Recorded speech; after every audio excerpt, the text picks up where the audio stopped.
છોરાઓ આપણે પાર્ટ 1 માં કચ્છ અને દેવયાનીની વાર્તા જોઈ હતી, બરાબર છે. આપણે આગળ જોઈએ છે, ચાલો.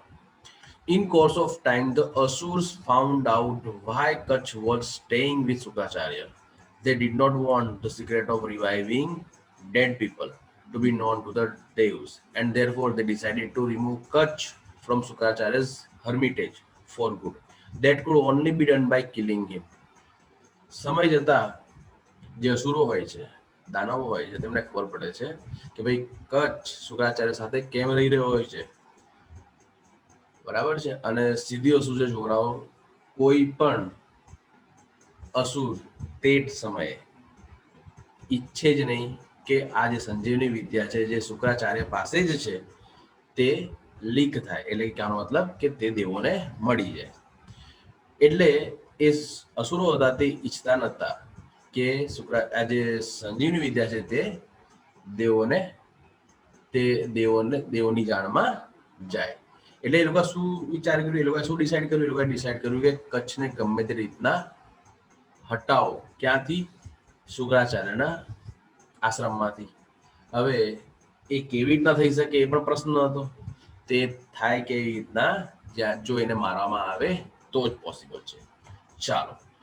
One day, when Kutch was taking his master's cows to the jungle, the Asurs waylaid him and killed him.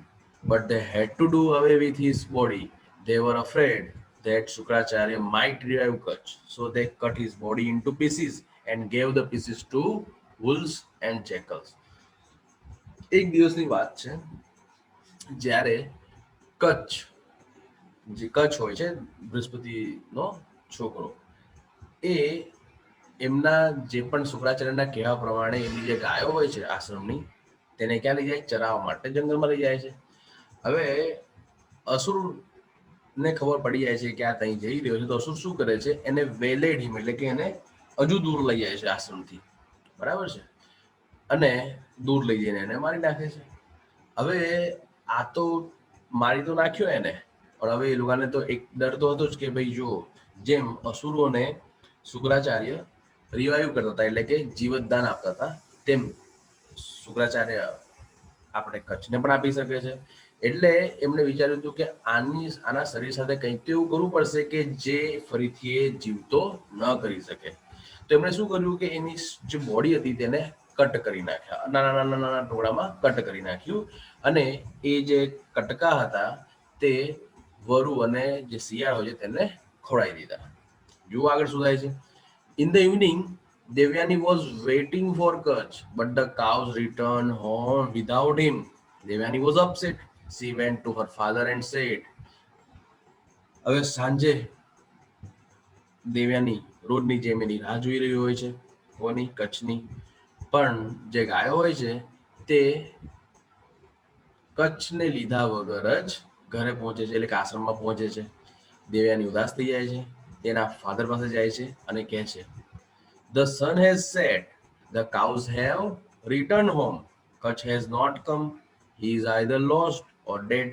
Oh, father, bring Kutch back. I cannot live without him. હવે દેવ્યાની શું કહે છે તે જુઓ કે સૂરજ આથમી ગયો છે અને ગાયો પણ ફરી પાછી આશ્રમમાં આવી ગઈ છે, પણ કચ્છ હજુ સુધી આવ્યો નથી. એ કાં તો ગુમ થઈ ગયો છે, કાં તો એને મારી નાખવામાં આવ્યો છે. હે પિતાશ્રી, તમે કચ્છને ફરી પાછું લાવો, હું એના વગર જીવી શકું નહીં. તો આ વાત કોણે કરી? દેવયાનીએ કરી. કોને? શુક્રાચાર્ય, એમના પિતાને. Suracharya considered for a while as to what could have happened to Kutch. He felt that Kutch was dead and said, I shall bring him back to life. Wait a little. Then he silently said the secret mantra or magic formula. શુક્રાચાર્યને લાગ્યું, શુક્રાચાર્ય થોડીક વાર વિચાર્યું કે ભાઈ શું થયેલું હોવું જોઈએ કચ્છ સાથે. એમને લાગ્યું કે કચ્છને મારી નાખવામાં આવ્યો છે, અને કીધું હું એને ફરીથી જીવતો કરીશ, થોડીક વાર રોકો. અને તરત જ એમણે શું કર્યું? એમણે જે સંજીવની મંત્ર હતો તે મંત્ર એમને એનું ઉચ્ચારણ કર્યું. At once, Kutch appeared before the master. When Devyani asked him why he was late, he said, The Asurs killed me. cut my body into pieces and fed the wolves and jackals with them. When the great एक minute हाँ okay, cut my bodies into the asurs killed me, the cut my body into pieces and fed the wolves and jackals with them.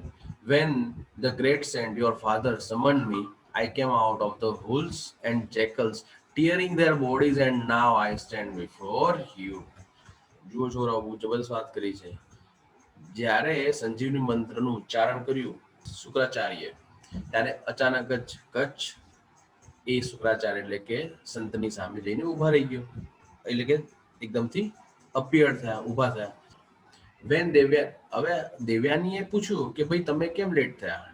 તેમણે કીધું કે રાક્ષસોએ, અસુરોએ મને મારી નાખ્યો હતો અને મારી બોડીના કટકા કટકા કરી નાખ્યા હતા અને વુલ્સ એટલે કે વરુ અને જેકલ્સ એટલે કે શિયાળને ખવડાવી દીધા હતા. જ્યારે મહાન સંત તમારા પિતાશ્રી જે છે તેમણે મને બોલાયો સંજીવની વિદ્યા વડે, હું જે વરુ અને આપણે શિયાળ હતા તેમનું પેટ ચીરીને એમની શરીરમાંથી હું બહાર આવ્યો અને અત્યારે હું તમારી સામે ઊભો છું. Kutch continued to live with Sukracharya and Devyani, but the Asurs did not keep quiet. One day, Kach was in the jungle collecting flowers.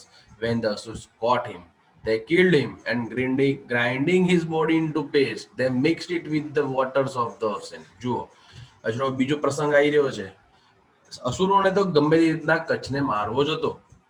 હવે આ પ્રસંગમાં શું છે જુઓ, કચ્છ ફરીથી શુક્રાચાર્ય અને દેવ્યાની સાથે રહેવાનું શરૂ કરી દીધું.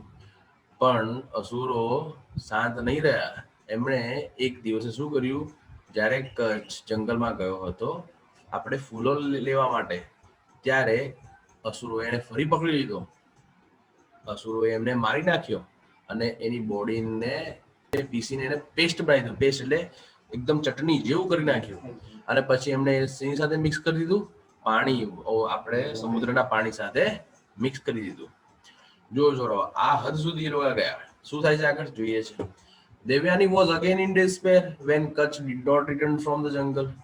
દેવ્યાની ફરી ચિંતામાં, કેમ કે કચ્છ ફરીથી જંગલમાંથી રિટર્ન આવ્યો ન હતો. She told her father that she would not wish to live unless Kutch was brought back. Again, Sukracharya with his magic spell brought Kutch back. એને હવે જ્યારે ફરીથી કચ્છ જંગલમાંથી આવ્યા નહીં તો દેવ્યાનીના ફાધરને શું કીધું, હવે એમની ઈચ્છા છે નહીં જીવવાની જો કચ્છ ફરી પાછો નહીં આવે તો. ફરીવાર શુક્રાચાર્યએ એમ સંજીવની વિદ્યાથી કચ્છને સજીવન કર્યો. The Asurs were very disappointed at their failures. They thought of a plan to dispose of Kutch in such a way that Shukracharya would never be able to bring him back to life. હવે બીજી વખત આવું થયું. બીજી વખત શુક્રાચાર્ય સજીવન કર્યો કચ્છને. હવે અસુરો ઉદાસ થઈ ગયા, કે છે કે સાલું આ તો જ્યારે જ્યારે આપણે મારીએ છીએ ત્યારે એને સજીવન કરી દે છે. હવે એમને એવું કંઈક વિચાર્યું કે આપણે એવું કંઈક કરવું પડશે કે જેનાથી કચ્છ તો મરી જાય અને કચ્છ સાથે સાથે શુક્રાચાર્ય એને સજીવન પણ ન કરી શકે. તો હવે શું થાય છે ચલો જોઈએ છે. The Asur caught Kutch the third time. They killed him and burnt his body. They collected the ashes and mixed the ashes with the divine wine that Shukracharya drank.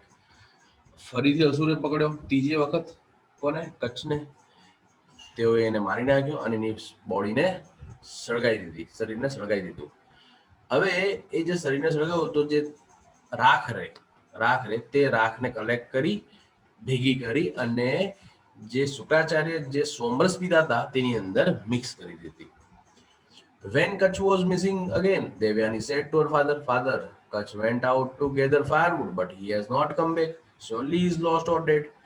હવે જ્યારે ફરીથી કચ્છને આવતા મોડું થયું તો દેવ્યાનીએ ફરી કીધું એના ફાધરને કે એટલે પિતાશ્રી, કચ્છ આપણે લાકડા લેવા ગયો છે યજ્ઞ માટે, પણ એ હજુ આવ્યો નથી. લાગે છે કાં તો એ ગુમ થઈ ગયો છે કાં તો એને મારી નાખવામાં આવ્યો છે. Shukracharya meditated for a while and said, yes, Kach is dead and now it is difficult for me to bring him back to life. I am helpless now. Shukracharya ધ્યાન કર્યું કે અને ધ્યાન કર્યા પછી એમને ખબર પડી કે ભાઈ હવે તો એને લાવો અઘરો છે, મરી ગયો છે વસ્તુ પાકી છે પણ હવે એને લાવો અઘરો છે, હવે હું તમને મદદ કરી શકું એમ નથી. whenever I bring him back to life he is slain again. Oh Devyani, do not grieve, do not cry, you should not distress yourself for a mortal. Gods are aware of your beauty and even of them may propose to you. જે હવે શુક્રાચાર્ય શું કીધું કે જ્યારે જ્યારે હું એને ફરી જીવનદાન આપું છું એને વારંવાર મારવામાં આવે છે. દેવાની ચિંતા ના કર, રડ નહીં, તને તારી જાતને આ વસ્તુ માટે તારી જાતને દુઃખ આપવાની જરૂર નથી. ગોડ્સ એટલે કે ભગવાન જાણે છે તારી સુંદરતા વિશે. કોઈ પણ ભગવાનની જે પણ રચના છે તેમાંથી કોઈ પણ દેવ તને લગ્ન માટે પ્રસ્તુત થઈ શકે છે. But Devyani said, how can I not grieve for the death of the one whom I love? He was handsome, he was great and he was young. No god will be like him. I will starve myself to death and follow him. પણ હવે દેવ્યાનીની પણ હઠ હોય છે શુક્રાચાર્ય સામે, છે તો શુક્રાચાર્યના જ પુત્રી. તો દેવ્યાની કહે છે કે હું કેવી ચિંતા ના કરું કે જેને હું ચાહું છું. એ સારા દેખાતા હતા, એ મહાન હતા અને એ યંગ હતા, જુવાન હતા. કોઈ પણ ભગવાન એના જેમ લાગતા ન હતા. હું આ મરણંત ઉપવાસ કરીશ પણ મને એ જોઈશે. Suracharya was sorry for his daughter and angry with the Asur who slew a disciple under his care. At Devyani's request, he began summoning Kach back from death. Shukracharya ફરીથી દુઃખી થયા એની પુત્રી માટે અને ગુસ્સે પણ થયા એ અસુરો પર કે જે લોકો વારંવાર એમના શિષ્યને મારી નાખતા હતા, જે એમના આપણે રક્ષણમાં હતો. ફરીથી દેવ્યાનીની રિક્વેસ્ટને વસીભૂત થઈને એમને ફરીથી કચ્છને બોલાવવા માટે પ્રસ્તુત થયા. બરાબર છે. તો છોકરાઓ આપણે અહીં સુધી રાખીએ છીએ. બરાબર છે. થર્ડ પાર્ટમાં આપણે આ ચેપ્ટર ઓવર કરીશું.